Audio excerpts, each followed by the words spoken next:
A little boy from New York loses his whole world in one night. He grows up swinging through trees, with the purest green eyes anyone has ever seen. How does a lost child become king of the jungle? The movie begins with a narrator promising us a tale from the deepest, darkest parts of Africa. It is the story of a boy who loses everything, then finds a kingdom. But first, the narrator rewinds. He rewinds 70 million years, all the way back to when dinosaurs ruled the earth and something strange came screaming down from the sky. He is clearly not a fan of short introductions, and honestly, neither is the jungle he is about to describe. Back in the present, a wealthy American named John Greystoke sets up camp at the edge of the jungle. He spends week after week hunting for a fallen meteor, while his family simply enjoys the wilderness. His young son wanders off into the trees. His mother calls him by his real name, JJ, but the boy refuses to answer to it anymore. He has decided he wants a new one. The boy insists his name is Tarzan. He says a gorilla friend, Kagwira,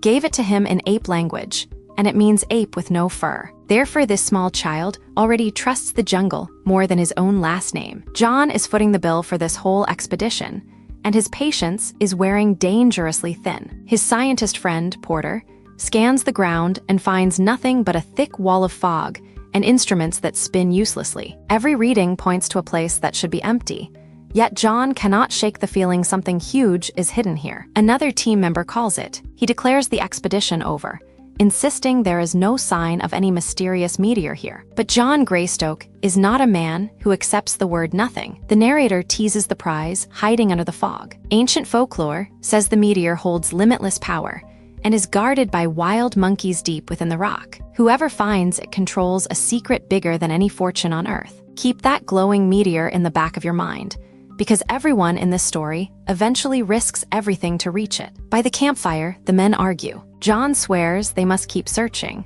but a skeptic named Jim yawns that it is just a local legend they have already chased into the ground. Jim mocks the old explorer reports as the fantasies of treasure hunters. He waves off John's evidence as a lump of scrap metal from a flea market. Therefore, John stands almost completely alone in his obsession. Porter offers gentle advice between friends. He tells John to pack up the tent and come home to New York, where a wife and daughter are waiting. But John cannot leave without proof. The meteor is real. The grown-ups tease John about his imaginative son and the made-up name Tarzan. They joke the boy must get his endless dreaming from John's side of the family. The dad, of course, treats this as a glowing compliment. He has no idea how literal his son's love of the jungle is about to become. John asks his boy one more time if he truly wants to stay out here. The child does not hesitate, but neither of them knows this quiet night is the calm before everything shatters. Nearby, many families of mountain gorillas live in peace and harmony, but their hidden home cannot protect them from an angry loner prowling the ridge, hunting for a family he can seize as his own. The silverbacks have no choice but to fight. A fierce challenge erupts over who leads the gorilla family, and the jungle's gentle balance begins to tip toward something much darker. Therefore, the peaceful home the narrator promised us is already cracking apart before our eyes. The dust settles on a jungle that suddenly feels colder and stranger than before. Something otherworldly hangs in the air, as if the land itself senses a storm is coming. Even the trees look nervous. Back at camp, John prepares to fly out on a quick trip and leaves his son in charge of things. He tells the boy to say goodbye, treating it like any ordinary morning. But the boy admits he had a bad dream the night before. In it, his family left him behind alone in the jungle forever. His father laughs softly and calls the fear silly. The boy asks his parents to promise they will never leave him behind. They promise. Therefore, that single promise becomes the emotional thread that this entire movie will pull on. File that away too. John climbs aboard the aircraft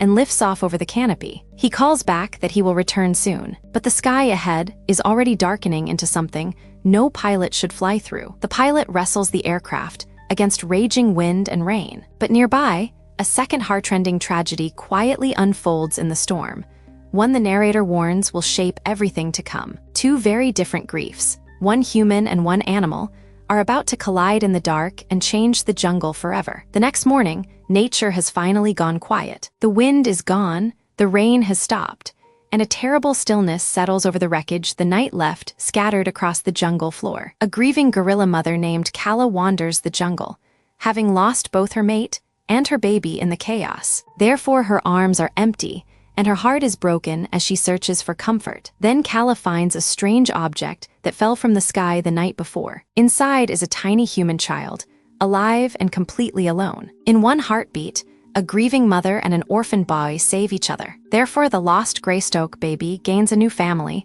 the very same night he loses his old one. Kala decides she will defend her new child by any means necessary. Therefore, the human baby is now a gorilla's son, wrapped in fur and protected by a mother who refuses to lose another. But from the very start, the boy becomes a thorn in the side of Two Blood, the aggressive new leader of the gorilla family. Two Blood hates that a hairless intruder is being treated as one of them. As the years slip by, the boy once called J.J. Greystoke quietly ceases to exist. In a world where his survival should be impossible, he learns to climb, to hunt, and to belong. Now he truly is Tarzan. Years later, we meet a bright young woman named Jane Porter, deep in the same jungle with her father. She teases him that he drags her out here every summer, and that he has picked up a few clumsy tricks along the way. It is warm and familiar, the kind of ordinary joy the movie is about to test. Jane arrives at their little research site, cheerfully nicknamed Camp Porter. She takes one look around at the leaning tents and declares the whole place a complete dump. It is father-daughter bonding, Jungle Edition, complete with bugs, mud, and zero cell service. That night, the stars stun her. She jokes that any monkey up in the trees gets this view for free every single night. Therefore, she wonders aloud which primate really got the better deal. Jane gently asks her father if he ever thinks about coming home to New York, maybe even trying again with her mother. But Porter shakes his head, because for him, the jungle has become home. Porter admits nothing would make him happier than fixing things, but he says it too late and too quietly. Therefore, we feel the quiet ache of a family stretched across two very different worlds. He brightens and reminds Jane there is a big day tomorrow, with the whole camp heading out to look for rare birds. But the jungle has far more than birds waiting on that trail. The next day, one nervous guest decides to break off and explore his own way. Jane politely agrees it is a good idea, then mutters that the man is a total creep once he is gone. The guide warns everyone firmly to stay on the trail. He says anyone who wanders off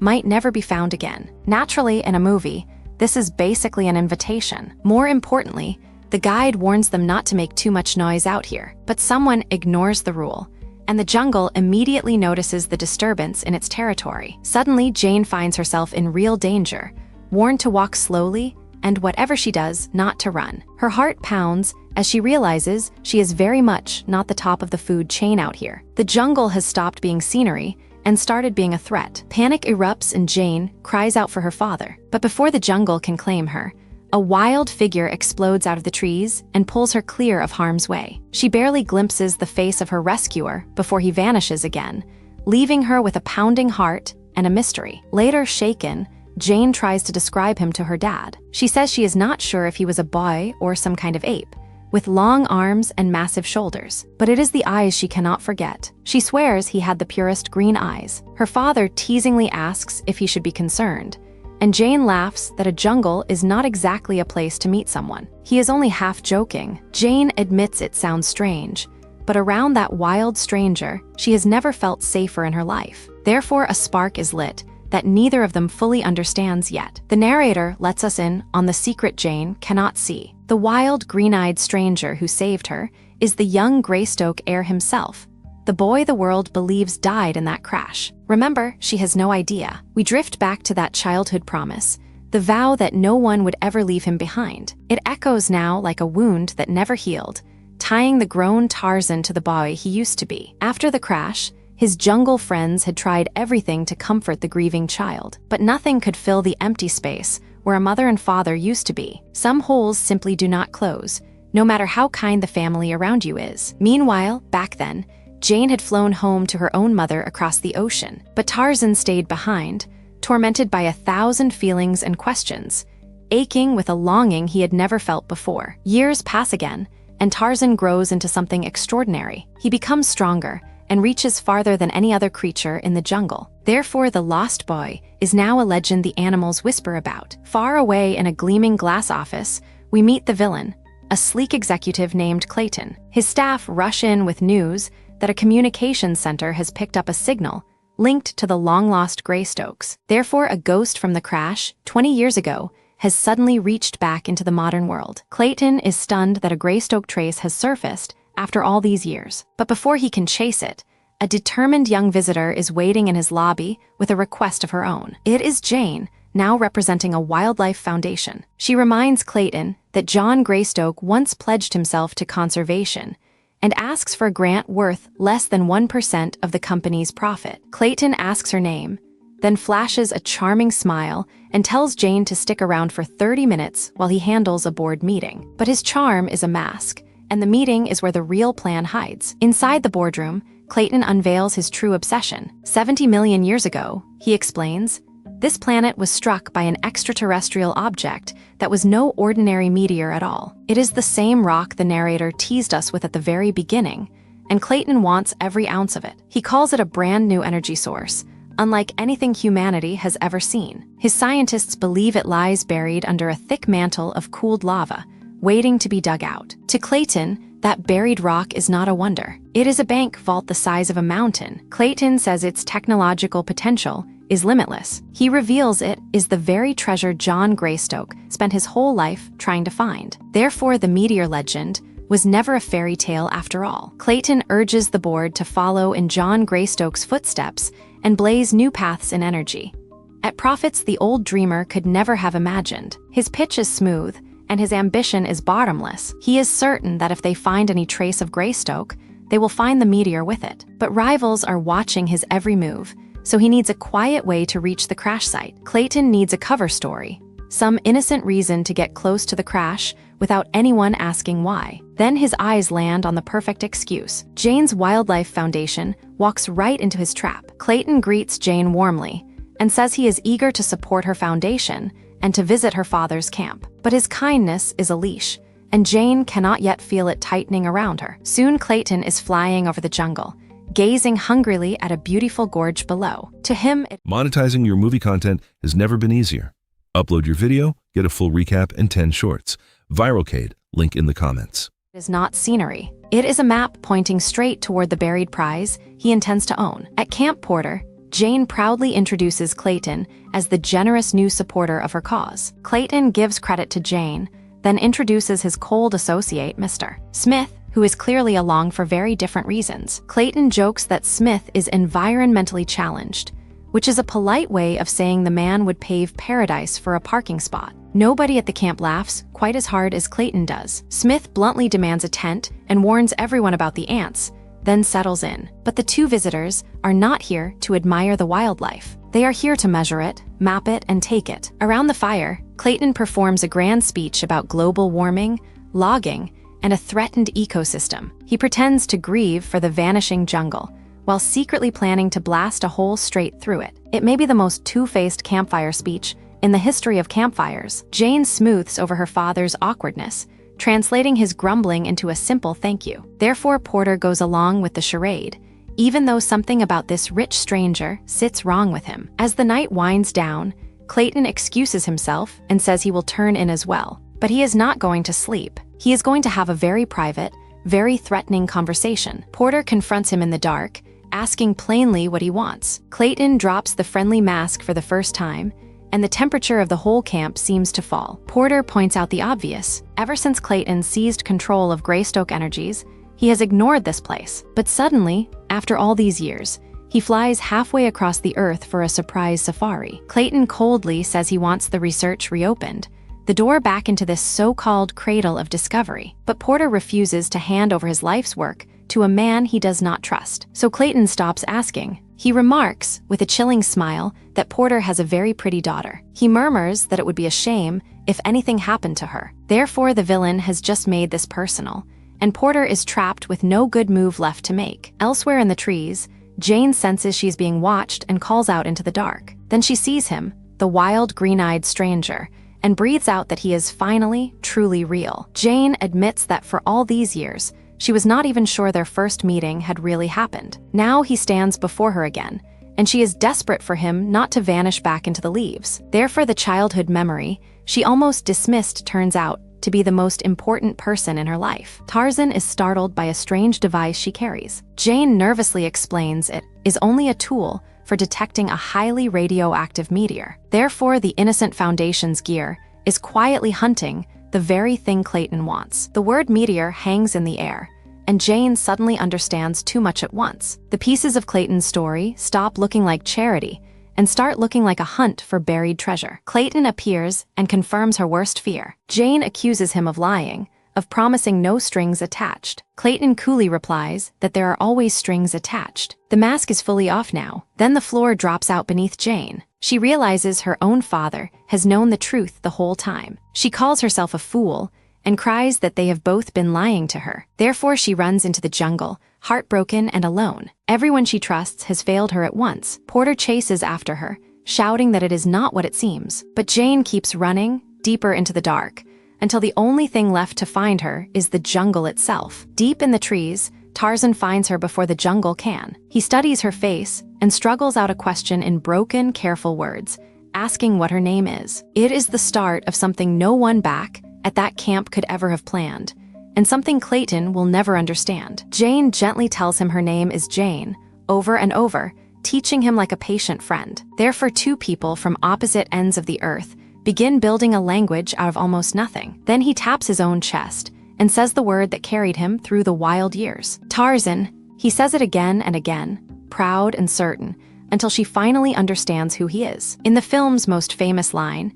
he sums up everything with 4 words. Me, Tarzan. You, Jane. It is clumsy, it is sweet, and it is somehow the clearest thing either of them has ever said. Something opens between them in that moment. Jane whispers that whatever riddles are buried inside him, she feels as if she has always known him. Therefore, the spark from that first rescue becomes a real bond. A small jungle companion named Rafiki keeps watch over Tarzan while he sleeps, guarding him like a tiny, loyal shadow. Jane notices a beautiful old medallion he wears, and her breath catches. Jane says her father has one exactly like it. Therefore, the medallion becomes a silent clue, quietly linking this wild man to a family the whole world thinks is gone. Hold onto that necklace, but danger is closing in. Smith reads off coordinates from his equipment, hunting the meteor's location. Then someone spots Jane out in the wild, and Clayton's crew realizes she is with the ape man. Word spreads through camp that Jane has been seen with a giant ape. Therefore, Clayton now has 2 prizes in his sights: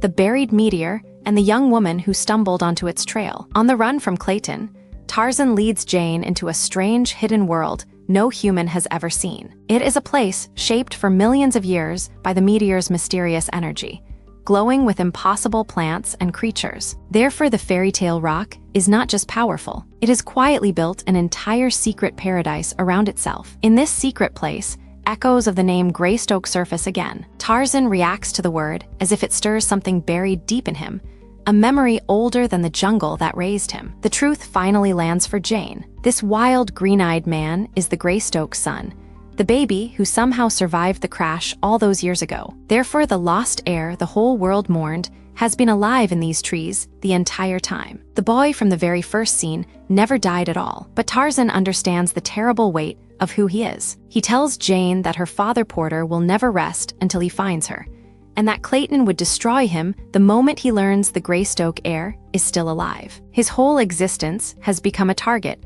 painted on the jungle he loves. Tarzan realizes that as long as he stays close, Jane, her family, and this whole paradise are all in danger. Yet he cannot simply walk away, so he roars that he is strong, the king of the jungle. Meanwhile, the camp has transformed. Therefore, Clayton has made good on his threat, tearing into the land by any means to reach the meteor, no matter what stands in his path. There is a tender goodbye between Tarzan and Jane, a promise felt more than spoken, that whatever comes, he will always protect her. But the villain's men are already closing the net around them. Suddenly, the trap snaps shut. Clayton's people ambush Tarzan and drag him into the camp. Therefore, the king of the jungle is caged by the one predator he never learned to fear, humankind. Clayton looms over him, sneering with delight. He greets the captive as young Greystoke, then mockingly asks if he prefers to be called King of the Apes. He demands that Tarzan lead him straight to the buried meteor, certain that fear will do the rest. Tarzan refuses, flat and furious. Clayton shrugs that in that case,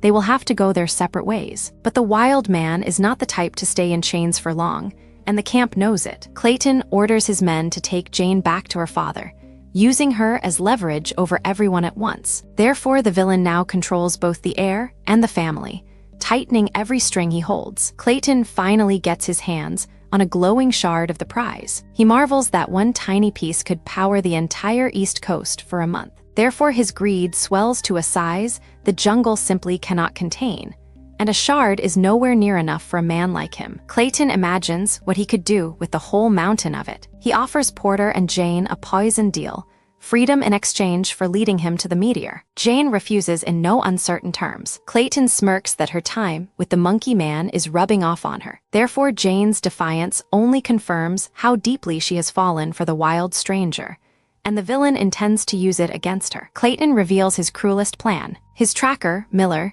and a gang of men will follow the trail of Tarzan and the gorilla family, and take care of the ape who means so much to Jane. But Porter grimly warns them they will not need to search for Tarzan at all. He tells Clayton that the king of the jungle will find them first. Therefore, the hunters are about to become the hunted. Deep underground, they finally reach it. The meteor glows like a gigantic diamond, a whole mountain of unknown elements straight from the depths of the universe. Even Porter, who chased this legend his entire life, cannot hide his awe at finally standing before it. But the energy is unstable and building toward disaster. Someone realizes they could all be blown to pieces in mere minutes. Therefore, the treasure everyone chased is now a ticking countdown they must survive. Clayton strolls in with a mocking hello and pretends he only wants to say goodbye. Jane refuses to let him touch her, standing her ground even as the whole cavern trembles with dangerous power. Then comes the reunion the movie has waited an entire lifetime for. Porter recognizes the wild man as JJ, the baby he once bounced on his knee, and marvels at how big the lost Greystoke boy has grown. Therefore, the child everyone buried in memory is standing right in front of the man who knew his parents. With no time to waste, Jane begs the men to stop Clayton before the meteor tears the mountain apart. Therefore, the family, old and new, finally stands together against a single enemy. Porter insists on staying behind to cut the cables himself while the others escape. Jane refuses to leave without him, but he swears it is their only chance and promises to be right behind her. A detonation clock starts ticking down the final minutes. Porter steadies himself for the dangerous work, telling the others he will be right behind them in a moment. But moments are exactly what nobody in this cavern has left to spare. Something goes horribly wrong, and a cry of no rings through the cavern. The plan teeters on the edge of collapse, and the whole rescue nearly comes apart in a single terrifying instant. Then Clayton strikes, and Tarzan meets him head-on. The villain snarls that he should have known the jungle boy would return. Therefore, the two collide in a desperate final battle. The king of the wild against the man who would tear his world down for profit. Everything Tarzan has ever loved hangs on this one fight. When the dust clears, it is finally over. Tarzan and Jane stand together, breathing at last, and she vows that if anyone ever threatens this paradise again, they will have to deal with both of them, and with little Rafiki too. As Tarzan, Jane, and their friends celebrate their victory over Clayton, the lost boy from New York finally finds the one thing more powerful than all the energy in the universe: the love of a woman and a family that will never leave him behind. So the boy who lost everything ends up king of a jungle, a paradise, and a heart, with the meteor's promise kept safely out of greedy hands. Here is my question for you. If you had a wild, green-eyed rescuer or a fortune from outer space, which one would you choose? Tell me in one word below.